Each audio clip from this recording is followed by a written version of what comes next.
Assalamualaikum warahmatullahi wabarakatuh. Perkenalkan, saya Rani Hanifah dari kelompok 6. Di sini saya akan menjelaskan sedikit tentang Hasan al-Banna.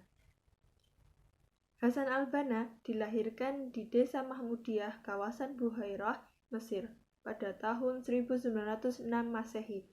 Beliau wafat pada tanggal 12 Februari 1949 Masehi.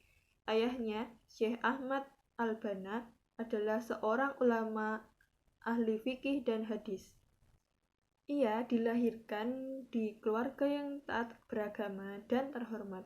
Pada usianya ke-12 tahun, beliau sudah menghafal separuh isi Al-Quran dan di usianya yang ke-14 sudah menghafal seluruhnya.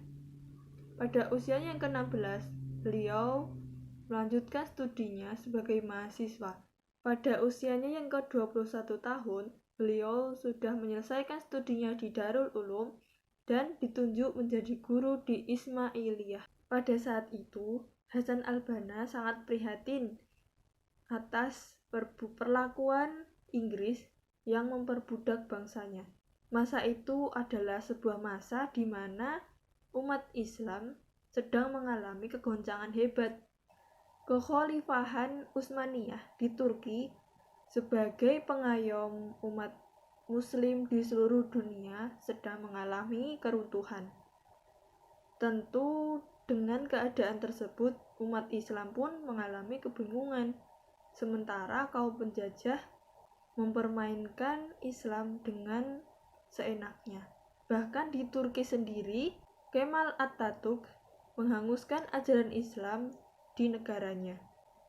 Puluhan ulama Turki dijebloskan ke penjara. Satu di antara penyebab kemunduran umat Islam adalah karena kekurangan pengetahuan dalam ajaran Islam. Maka dari sinilah Imam Hasan al-Banna memulai dakwahnya dengan mendirikan gerakan Ikhwan yang terkenal di seluruh dunia. Banyak meninggalkan catatan-catatan penting pada sejarah perjuangan Islam modern. Beliau dengan perkumpulan yang didirikannya yang diberi nama Al-Ikhwanul Muslimin bekerja keras siang dan malam, menulis pidato, mengadakan pembinaan, memimpin rapat, dan lain-lain. Dakwahnya mendapat sambutan luas di kalangan umat Islam Mesir. Tercatat kaum muslimin yang berasal dari buruh, petani, ilmuwan, usahawan, ulama, dokter mendukung dakwah beliau. Pada masa peperangan antara Arab dan Yahudi, beliau memobilisasi mujahid-mujahid binaannya sehingga ditakuti oleh Mesir.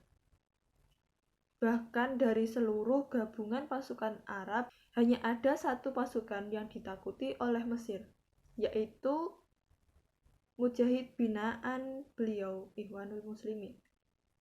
Mujahid sukarela ini terus merangsek maju sehingga menimbulkan aib besar bagi Mesir.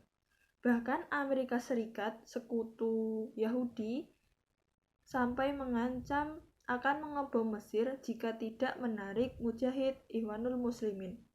Maka terjadilah sebuah tragedi yang membuktikan betapa pengejutnya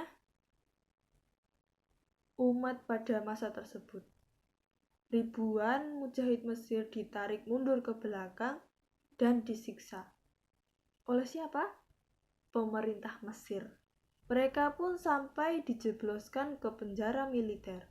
Kemudian beberapa waktu setelah itu, Hasan al-Banna selaku pimpinan Ikhwanul Muslimin menemui syahidnya dalam peristiwa yang dirancang oleh musuh-musuh Allah. Sepeninggal Hasan al-Banna merupakan masa penuh cobaan pada umat Mesir. Jadi sepeninggal Hasan al-Banna merupakan masa-masa yang penuh cobaan yang dialami oleh umat Islam di Mesir. Banyak murid-murid beliau yang disiksa dan dijebloskan ke penjara. Bahkan sampai ada yang dihukum mati. terutama ketika Mesir diperintah oleh Jamal Abdul Nasser, seorang diktator yang condong ke Soviet. Akan tetapi, kekuatan dakwah dari Imam Hasan al-Banna tetap berkobar, tidak pernah padam. Banyak warisan dari beliau yang menggelorakan semangat dakwah umat Islam. Selanjutnya, tidak hanya di bidang politik, beliau juga mencetuskan pemikiran pendidikan Islam.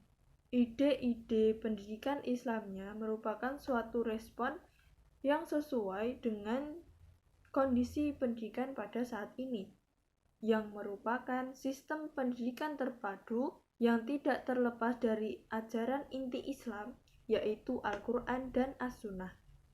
Menurut beliau, agar lembaga-lembaga pendidikan Islam lebih memperlihatkan wujud kiprahnya sebagai penerus individu Islam yang memiliki kompetensi menghadapi berbagai tantangan di era global, diperlukan penataan ulang dan mengatur kembali sistem pendidikan yang integral dan menyatu sebagai langkah persiapan dalam aspek kehidupannya, mencakup rohani, jasmani, akal pikiran, begitupun dengan kehidupan duniawi dan ukhrawinya. Implementasi pendidikan Hasan al-Banna, Gerakan Ikhwanul Muslimin mengenalkan konsep usrah.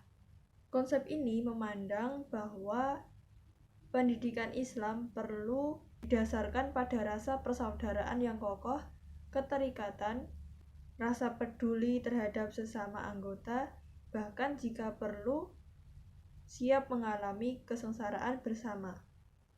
Konsep usrah ini memiliki 3 pilar utama, yaitu yang pertama, ta'aruf, yang sering disebut dengan saling mengenal satu sama lain sehingga mengeratkan rasa persaudaraan.